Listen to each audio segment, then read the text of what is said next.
came to play tonight. And a steal. Miller retreats to the three-point line. Weber imploring the crowd. Jimmy Smith hitting the three. Here's Isaiah. Go! Rick Fox pumps up a three. Settle in for another fun-filled episode of Open Court on NBA TV. Welcome, everybody. Thanks for being with us. Ernie Johnson, along with this esteemed panel of seven, beginning with Charles Barkley. You forgot my name already? No, I was trying to, but it just won't happen. Undershirtless Charles Barkley. Yeah, well, people don't need to know that. They don't need to know. Please. You just don't want to be watching when he's adjusting his mic. Rick Fox does not have the same problem. He's seated to the left of the Chuckster. A little chest hair for you people. Taco meat. Well, we really appreciate that. Do we have to go any further with the intros? And, of course, there were five other guys. Kenny the Jet Smith is here. How are you, Shaq? He's showing those rings again. Reggie Miller joins us for this edition of Open Court. Isaiah Thomas and Chris Weber. Thank you. All here. And this is always a fun show because this is the season preview edition. And what I'd like to begin with is the biggest news of the offseason. That would be the move of Wayne Ellington from Dallas to New York in the Tyson Chandler trade. Who he play for? Big news of the day, LeBron James telling SI.com he's going back to Cleveland. I am so excited for LeBron. I'm so excited for Cleveland. A fair person would say that they are surprised. What they had built down in Miami was, with some tinkering, could be built to last. It's a great redemption story. How he did it this time, you have to give him credit. It was classy, it was well done. LeBron James, a Cleveland Cavalier. Look at this list. Never should have left. Thank you, Ernie. Yeah, look at the list. Yeah, thank you. Gasol. I agree with you. I think he makes the difference in Chicago this year. That takes Chicago, I think, to where they need to be. Doesn't it take Cleveland there, too? I think they have too much inexperience. Who? Cleveland, right? Cleveland? Two guys that's never been in the playoffs and a rookie coach that's never coached in the NBA and that's never actually coached in America. So I think that's a lot to overcome in your first year. I think that's too much to overcome in your first year. Ernie, the best move for me this summer, besides LeBron going to Cleveland, was also the addition of Kevin Love. You know, I want to apologize to Kevin. Now, the first 2 years, I really didn't watch him. I said Blake was better than him. I'm going on record now saying Kevin Love is the best power forward in the game. Forget, his points. Imagine him getting 16, 17 rebounds, outletting it to either Kyrie or LeBron. That's a dangerous team right there. My favorites, besides the Spurs. You know, for me, when I look on that list, I think you're right with LeBron and, definitely Kevin Love. But one of the things I think is under the radar is Paul Pierce. I know he's old. I know he might not be able to do much physically, but I'm watching the Washington Wizards last year in the playoffs. A lot of their mistakes was mental, and they didn't have those veterans in the locker room teaching them how to do the right thing. And I think that when Paul gets in that locker room, if Wall and those guys are who I think they are, I think he'll have a different impact on them, where it'll be a veteran saying it's not enough what we did, but I expect more. Like, Wall, who are you going to become? Are you going to be happy with who you are? Are you going to be one of the best? Because I'm one of the best if it's Paul. So I just sometimes, like when Chucky Brown came to our team, he didn't play 1 minute, but the team changed, and I just... Coming from those championship years in Houston. Thank you for helping him to help us. Hey, the absence of LeBron leaves a hole in Miami. I think that'll be interesting to see if a Luol Deng or the combination of Luol and Granger, a healthy Granger, can fill that hole. Of LeBron? Of LeBron, but I don't think it's possible, but still it makes it an interesting watch. Which is funny, they still could possibly get back to the Eastern Conference Final. Who? What? Stop it. Who? Man, please. With Indiana. Reaches for coffee. With the uncertainty of Derrick Rose. Wow. See, who else is there? Who else is in the we're gonna pick apart the East and the West too. A little bit later. Last year we spent the whole year lying on television. What I mean by this is somebody got a chance against Indiana and Miami, which was bogus. We knew they were going to be in the Eastern Conference Finals before the season started.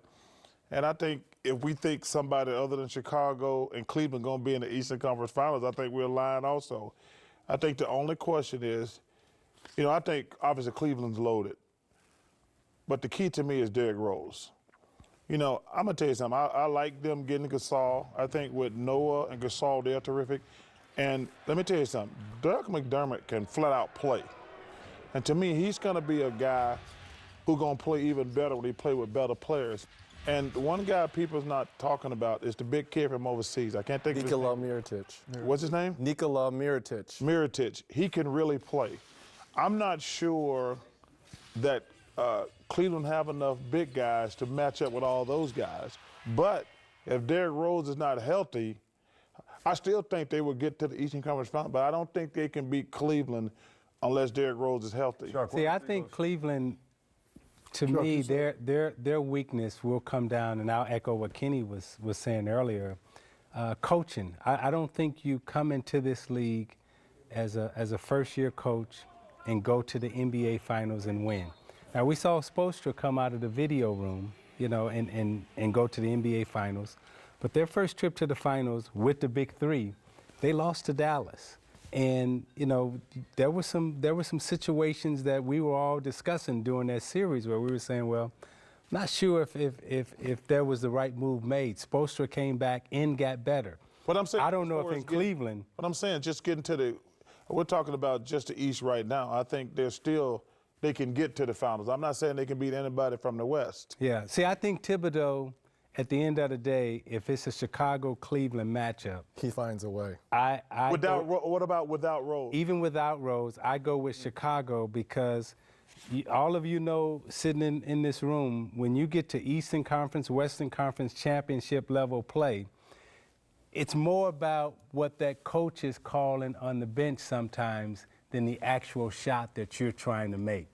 I mean, coaching matters, and if you don't know the teams, if you don't understand the way the playoffs go and how the referees are going to call the game, matchups, so forth and so on, you're behind the eight ball. And I think Thibodeau will have the edge. Now, to David Blatt's defense, he's an unbelievable offensive mind, which can put LeBron James and Kyrie and Dion Waiters and Kevin Love all in the right places. But I agree with you, Coach. End of the day, coaching only in the NBA, it's all about the players. It's a players' leagues. We all know that. But for coaches, where they make their money, their bread, is come playoff time. Yeah. And when you get to a conference semifinals, a conference finals, and the NBA finals, those X's and O's, because that's all we talk about come conference finals times, are the adjustments a coaches and a coaching staff makes.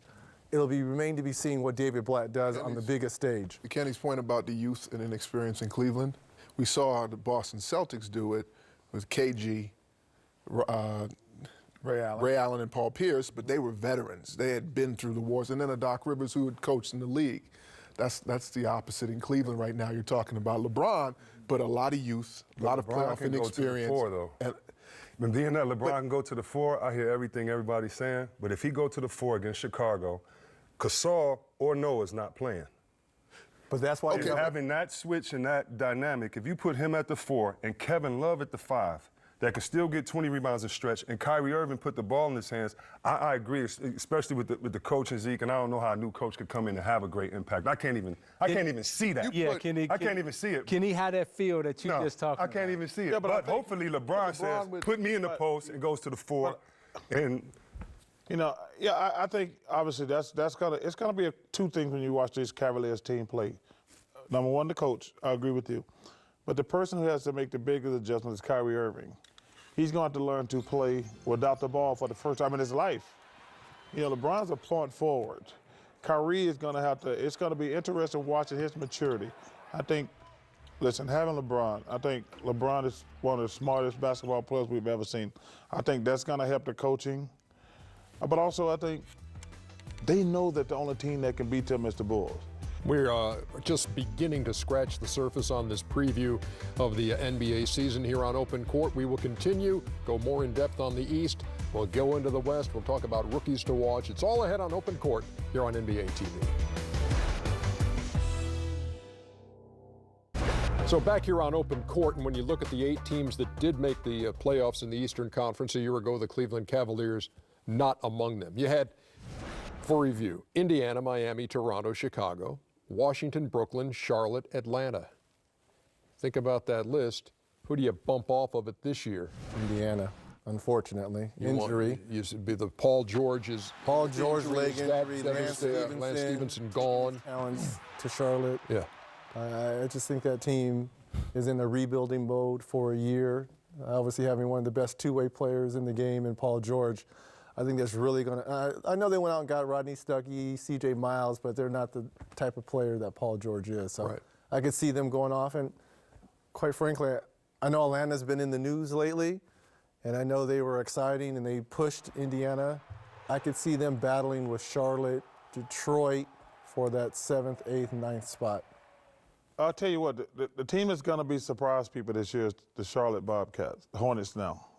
I love what they did. I love the kid, Noah Vonleh from Indiana. I think the addition of Lance Stevenson, Al Jefferson for another year, I think they're really going to they got a chance of being in the top 4. If I had to bump a team, I might take the Hawks out of that equation. I think they're going to make the playoffs. I do. I think their coach is too good.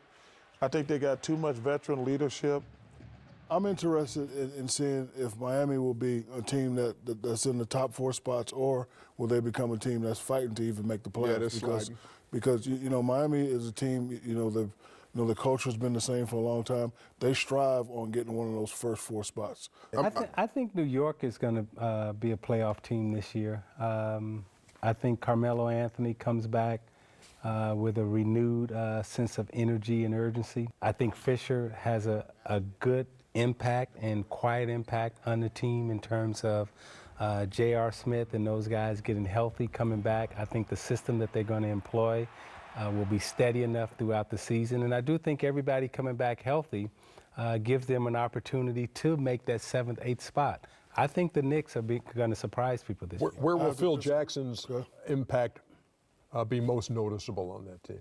When we first met Phil, I think we went 3-9. It took a minute, yeah. Took a minute, and then we just had an all-out meeting and said, okay, we're going to embrace it. Once we embraced it, then we became. Who was the we? Was it you? Yeah, it was me. Well, no, not me. He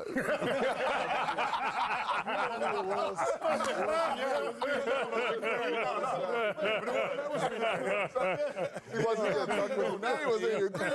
You don't agree with me? Who did? Was it not you? Glenn Rice? Was it Kobe? It was Big Shot Bob. Hey, to your point, New York will make some. They'll make some noise. They definitely will. What you mean noise?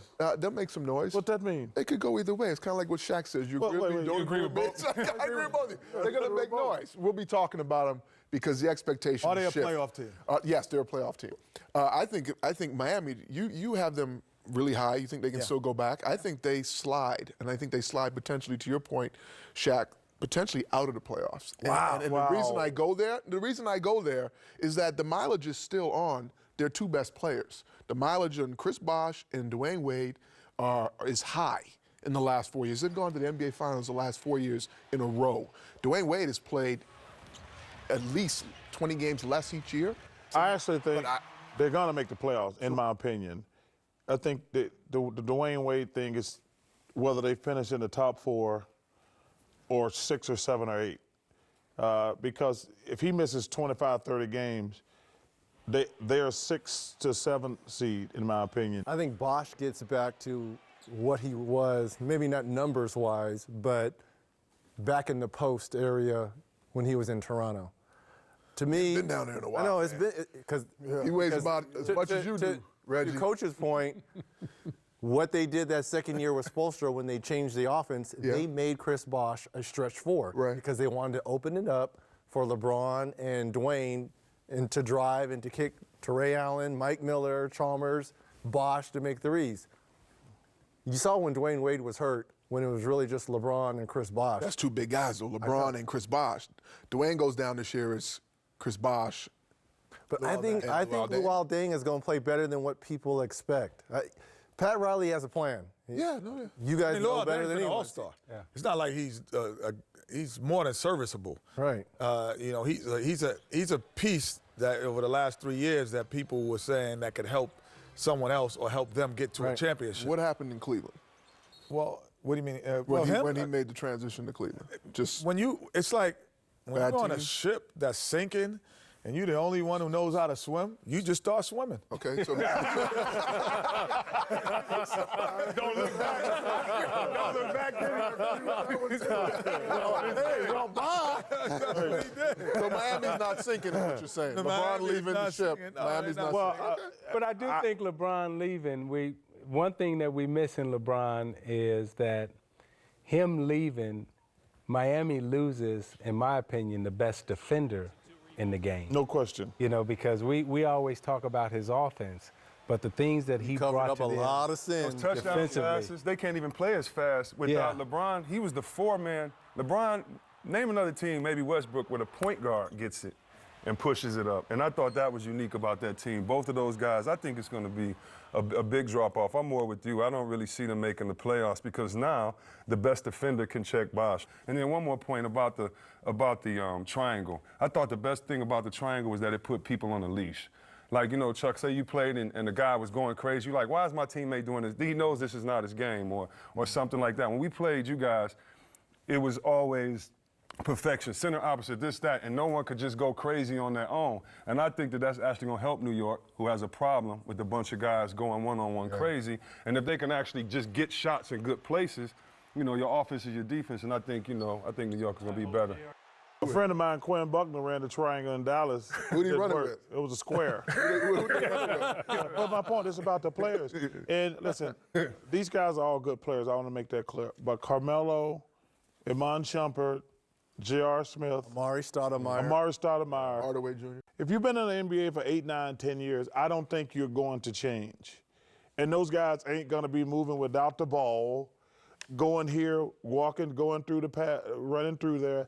I just think at some point you are the player you are. And I think it's going to be very difficult for those guys in New York to all of a sudden now like, okay, I'm open, but I can't shoot this. Yeah. I think it's more, Chuck, everything does it. Everything in the triangle seemed like it will work for New York, even with that lineup, until they start losing. Will they abandon it when the stretches and when it gets adversity in the game or difficulty, and you just go, you know what? D-Fish, you're a first-year guy. I'm doing my. That's when it. That's what I think is going to happen. Yeah. Are they the best team in New York? Because we haven't even touched on Brooklyn. They get Lionel Hollins, who we all feel got robbed in Memphis, who's an excellent coach. Great coach. Lopez. It's all about Lopez. health with them. It's all about Lopez. If Lopez comes back, they're not the better team. Darren Williams comes back. He had ankle surgery on both ankles. And I just read he said he feels 100%. Are they the first time in to me, I think they're the best team in New York. I think it's on D. If Williams. Lopez and Williams are healthy, then you're correct. Yes. Then now you have, I mean, to me, no one's really talking about them. They're flying underneath the radar. I think Brooklyn is going to be a scary team. If Cleveland is a team that we know that didn't make the playoffs in the East last year but will this year, is anybody else out of this group ready to make a move into the top 8? Boston, Detroit, New York? Well, Foxy likes New York getting in there. Orlando, Philly, Milwaukee. I think Detroit is. Let me say this, and I was getting Detroit's got talent. Ernie, it is, and Isaiah probably knows more because we all pay attention to our own team, our old teams a little bit more. I cannot believe that with all the talent that Detroit have, they don't make the playoffs. And I mean, not even close. I mean, that team, to me, when you look at their team on paper, they should be a top 4 team. That front line, arguably one of the best front lines with Josh Smith, Greg Monroe, and Andre Drummond. If Stan Van Gundy can't get these guys motivated to play on a nightly basis, because they got the size, they got the rebounding, to me, Brandon Jennings has to reinvent his game. Yeah. Josh Smith. That's true. Josh Smith. Yes, but the guy that's going to be facilitating and getting all these great scores and rebounders the ball, Brandon Jennings has to reinvent his game because he's always been a one-on-one type score-first point guard. He has to reinvent his game if the Pistons are going to be in the top 8. Chuck's point, at this point, is he the player he's going to be? Well, you got to ask that about 6, D. Williams, 7. too. Well, I think that's why they went out. Williams more is about health, though. You know what, Chuck? I don't know, because he's always been a hamburger away. Yeah. You really want to be honest. Yeah. You know what I'm saying? Like, he's always in Utah. And Like McDonald's, Burger King? he's in shape. He's a great player. He's a great player. You know, you get mad for saying this, but, you know, he's always been a little bit almost out of shape. And then when he wasn't in Utah attacking like that, and I know it's injuries, but because he was one of my favorite players, I was watching him like, okay, come on, D, let's watch how you go. And I just think for him and Brandon Jennings, it is, like you said, you are that player, but it's great when you get a coach that kind of shows you a little bit of what else you could do and say, hey, just try this out, and hopefully it works so he can keep trying it and don't get frustrated. Right. But Brandon has to change his game. Well, a one-word answer here before we go to break. I don't know if you want to say they come out of the East to go to the finals. Best record in the Eastern Conference in the regular season will belong to the Cavaliers. That's 2 words. What? The Cavaliers. The Cavaliers. Cleveland would work. Big dummy. You fell for it. Auburn education. Hey, reel him in. Boy, Hey. oh boy. Come on there, big fella. My goodness. Keep it up, Arnie. Right between the eyes. Okay, Rick. Bulls, I'm going to my pick last year. One word. Bulls. Bulls. Chicago. Cavs. Chicago. Chicago. Bulls.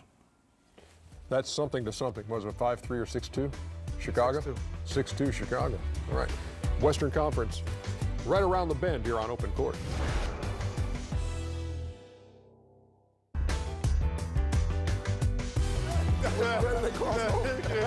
Back here on Open Court, as we take a look ahead at the upcoming NBA season, we've gone through the Eastern Conference. Now we turn our attention to the West, and I guess we'll start it the same way we did the East when we look at who made the playoffs last year in the Western Conference. San Antonio, OKC, the Clippers, the Rockets, the Blazers, Golden State, the Grizz, and Dallas at number 8. What's your feeling right off the bat, Kenny, on how things change? Or maybe of those top 8, who faces the biggest struggle to stay in the top 8? Well, the West is loaded, and they didn't have as much movement, much injury. I think that this might be the only one I said the breakout year, to break through rather, again, would be Oklahoma. I think they could break through this year. You know, the Spurs are great. And they had a great 2-year run, and I think it would be those two again in the conference final. Ernie, I see Phoenix capitalizing off what they did last year. Reggie. Hold on.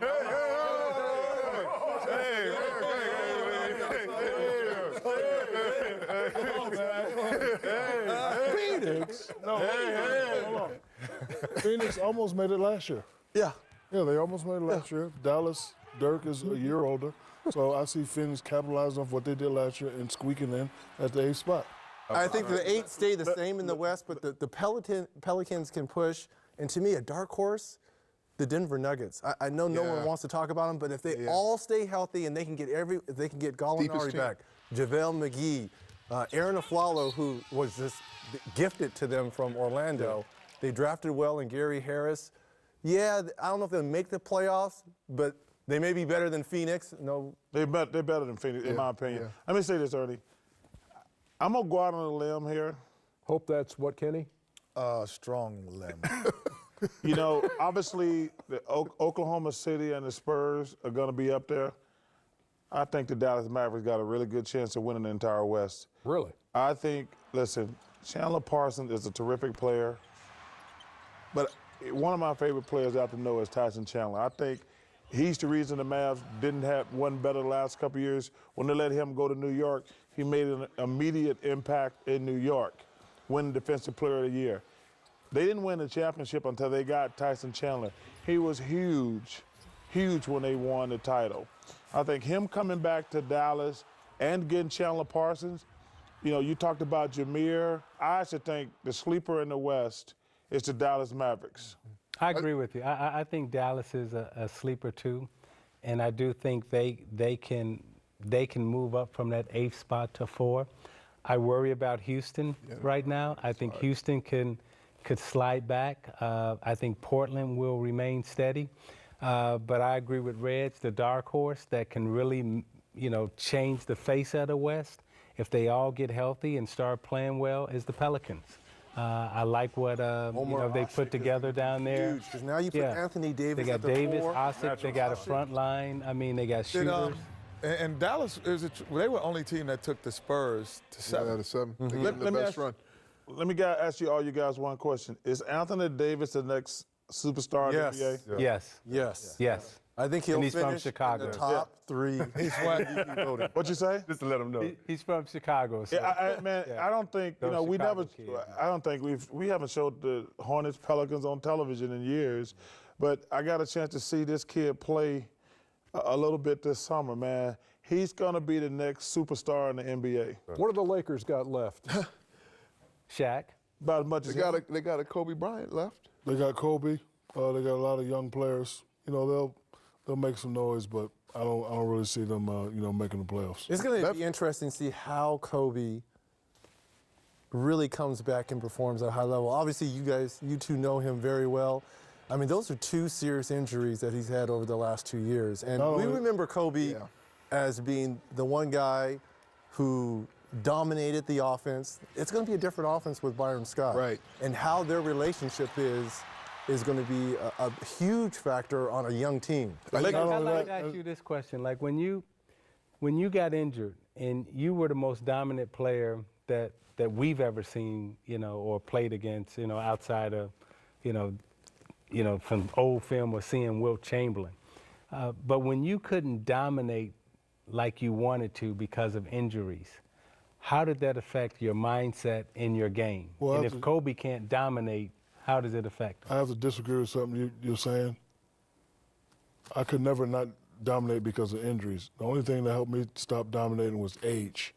So Kobe is 35. 35 and 25 is different. So, for us, we all try to do the same things we did when we were younger. Just not the same. So when you were running up the court and then you look like you got shot and you pull your hands. You know what? It's okay. It's okay. It's just not worth the effort to stand up anymore. Sensitive, Kenny. Come on now. I thought I was 39. Vintage Kobe right there. Kobe Bryant's one of the 10 greatest players ever. He's got the heart of a lion. But there's a reason guys keep getting hurt. Your body just can't take it. Kenny always has a great saying. There's only so many jumps in those knees. And you can work out as hard as you want to. You can do all the rehab you want to. Once you start adding up these minutes, there's nothing you can do. That's the reason we're sitting here on television not playing. If we could still be playing, we'd still be playing. San Antonio, OKC, and the Clippers 1-2-3 last year in the West. Who's 1-2-3 in the West this year? Memphis is getting up there. What? Yes, Memphis is getting up there. Oh. Memphis would have been Okay. Memphis would have been a 62-win team last year if Marcus Gasol hadn't missed 22. What? If Smith. I'm telling you, they're going to be in the top three. Top three? Okay. And who's going to be out there? Well, you got Clippers are still there. San Antonio's still there. I think OKC slides to fourth. Spurs 1, OKC 2, Clippers 3, Houston 4. No. I think the Clippers slide. I don't see Houston. Houston? I don't see Houston at 4. They better be careful, Houston man. 4. Let's go, Dwight. 28-15, Dwight. San Antonio still the best team? I think so. Because they still have the best mind frame. Yeah. They beat the best player last year in LeBron and the best three, and you still got to think what a great coach, even though he's not coaching, Pat Riley is to still, instill that in their team. And, I'm worried about OKC. Yeah. They're so good, and I love Westbrook, Durant, but we saw, if you watched them in the playoffs last year, I didn't see them getting better. I'm not putting it on the coach, I'm not putting on anything, but it just didn't seem that they had that same fluidity. They play hard, they're kind of hard to understand in the playoffs, especially when the runs were coming against them. And he's right. The Thunder are a fabulous regular season team. They're going to put up 50 to 55, 57 wins. Where their flaws come out, and we've talked about this, in my opinion, comes coaching in the playoffs. When you have to make those tough adjustments of maybe sitting down a Kendrick Perkins and going with the smaller lineups, those are tough decisions to make. And I think that's where the Thunder fall short to me. I worry about the Clippers. And I worry about the Clippers because I don't know if Paul can elevate his game to another level. I don't know if Blake can have the same type of season that he had last year and go to another level. And for the Clippers to be the type of team that we all think they can be, those two players in particularly, even though they've gone to another level, they got to raise their game higher. And I don't know if they can play any better than they play. When you say higher, Isaiah, what specifically is missing to take it? Well, at some point, Kenny, it's you got to look a guy in the eye and says, "I'm just going to kick your ass." At some point, that's what it comes down to. Let me just say there's two problems here for the two teams you guys talking about. I think the Clippers got two problems. They're two big guys. You can't play them in the fourth quarter because they can't shoot free throws. Stop it. That don't mean nothing. Well, that don't mean nothing. Yes, it does. Does not. Yes, it does. Yes, it does not. I heard you guys say that many times, and we have 4 parades because y'all don't know what y'all talking about. Well, because you play with, listen. Yeah, but you was getting 38 and 25. Stepping over the line. 15. The free throw didn't even I want to make this point. You also made free throws in the fourth quarter. Yeah, but I say I want to make finish these 2 quick points. The problem that Chris Paul got is he can't elevate over Parker or Westbrook. Those guys are just as good as him. As far as Oklahoma City, man, I don't think it's coaching, man. I just think they can't get easy baskets. Mm-hmm. They are built for the regular season.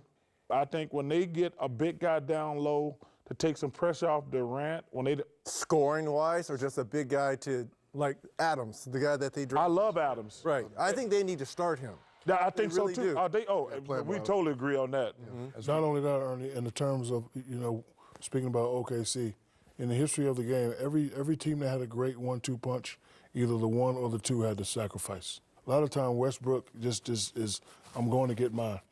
It's his job to get Durant involved, get everybody else involved, and then get his. Once he has that mindset to, okay, I'm going to be a point guard, he has to, sometimes let go. And that's a, slippery slope. You don't want to, tame a, wild tiger that's guarding the yard. But, if he learns to sacrifice a little more, I think they can go to the next level. Wild tiger guarding the yard? Yes, my yard. Where are you living? 30 acres. Lawrenceville. Dog. 30 acres. Lawrenceville.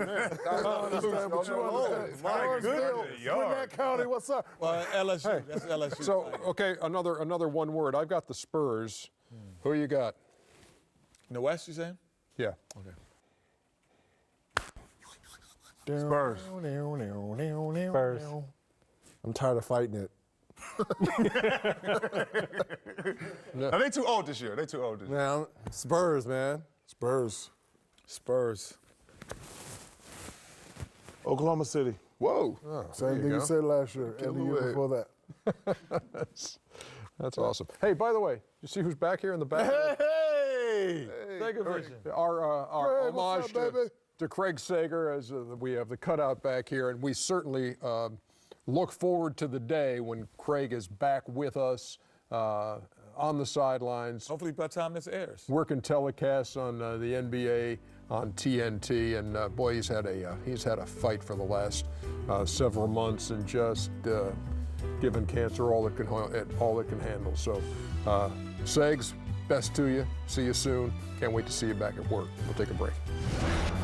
When we be doing the NCAA tournament, the CBS studio is next door, so all these old coaches come through, and I say, hey coach, how you doing? Ken's like, hey man. Oh, he's not coach. No, you gotta give him respect. He'll do it on the side. I agree with you. He'll do it on the side. He says, hey man, he ain't got no job. You can't be a doctor.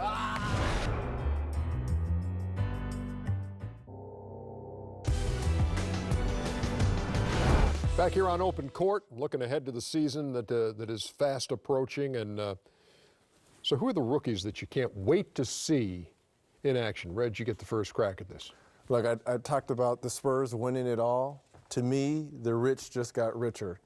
For Kyle Anderson out of UCLA to fall in their lap, he's a younger.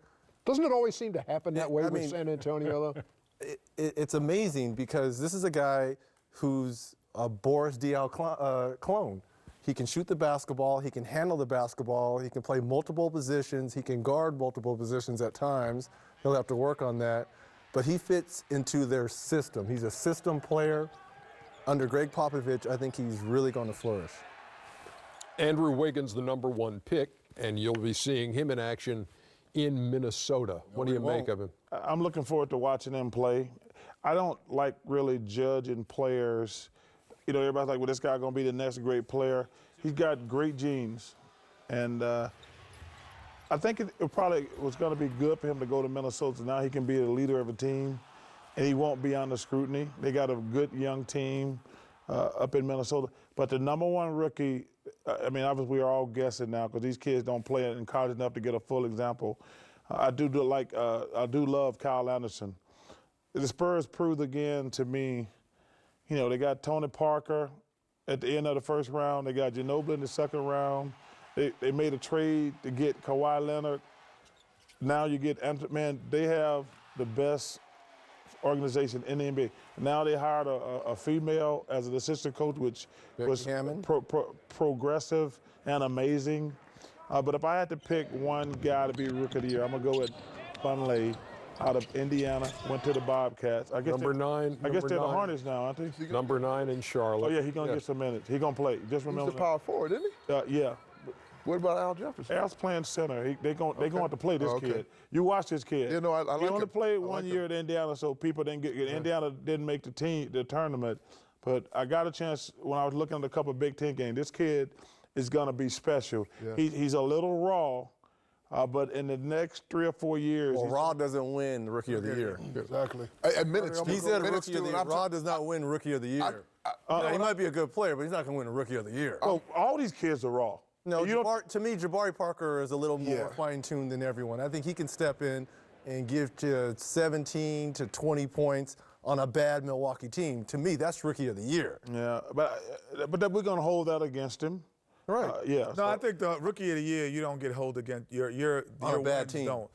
Look at Michael Carter Williams. Michael Carter Williams. Right. He won. It's just 7 games last year. But that was strictly a statistical. But that was by default. It's strictly a statistical. But that was by default that he won Rookie of the Year. In fairness, I have to agree with Jabari. I thought Victor Oladipo won Rookie of the Year. I'll tell you who we'll be watching the highlights of most.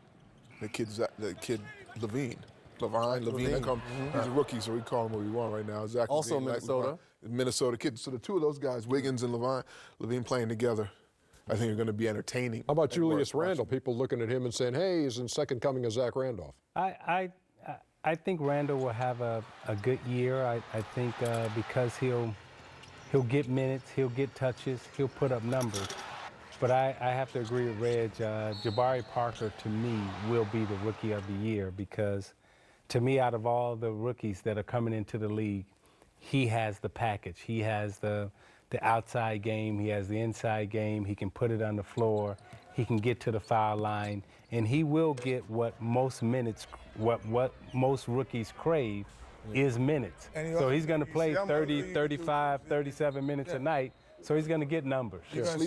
But the most be able to say, as a coach for Milwaukee, he's like, he could do these 3 things every night.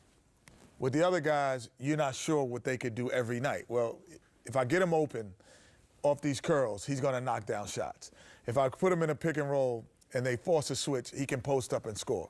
So he's got 2 things that you just know, 2 or 3 things he could do. With the other guys are like, can you take that from college and move it into the NBA? I don't know. Let me ask you guys this then. By him being a small forward, it seems that the most athletic guy every night is going to check him. So you still would say that he might have the best opportunity? Because the big fellas, all you got to do is put back effort, keep working. Yeah, and I'm asking. I see him playing more forward as opposed to 3. I think he's more of a power forward than he is a small forward. But if you look at their team, they have a team that's full of mismatches. Yeah. And they got the Greek freak. So I mean, he's the matchup problem that teams are going to say, okay, who do we guard? Who do we put on him? And I think everyone else will fall in line. I think Jabari will benefit from it. Yeah, go ahead. To answer your question, all these little guys talking about guards, I'm gonna take it up, go with the big man. Noel? Nerlens Noel. Whatever, Noel something. Nerlens Noel, Nerlens Noel. He missed all last year due to injury.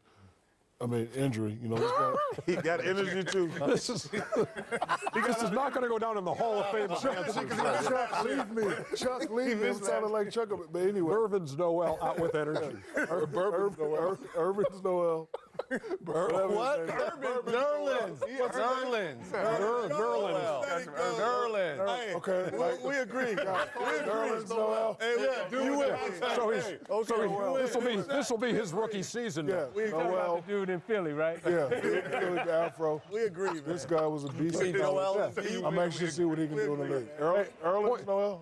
Nerlens. Point guard question for you and you.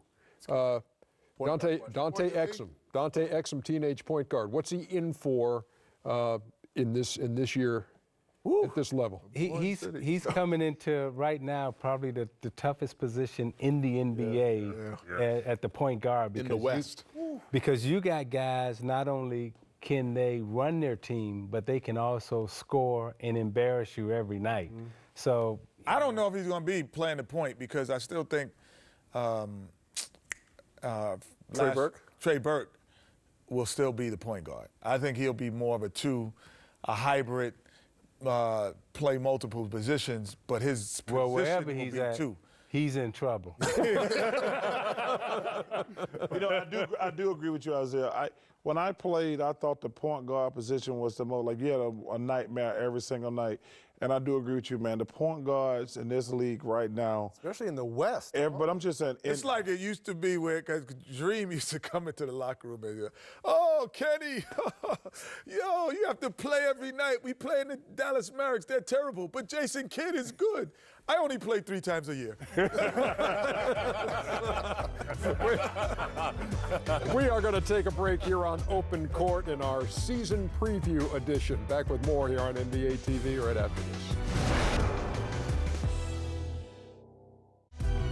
For more Open Court, log on to NBA.com.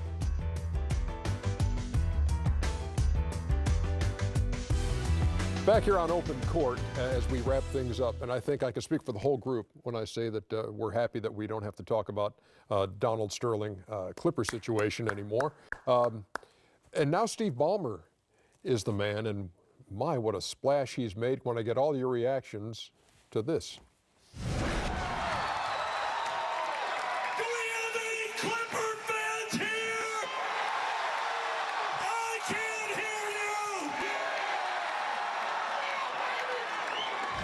There's your new Clippers owner, and energetic he is. You saw the players there. What do you make of this when he's on the scene and he's your guy now? What do you think, C-Web? First of all, he went to the best high school in the world, Country Day.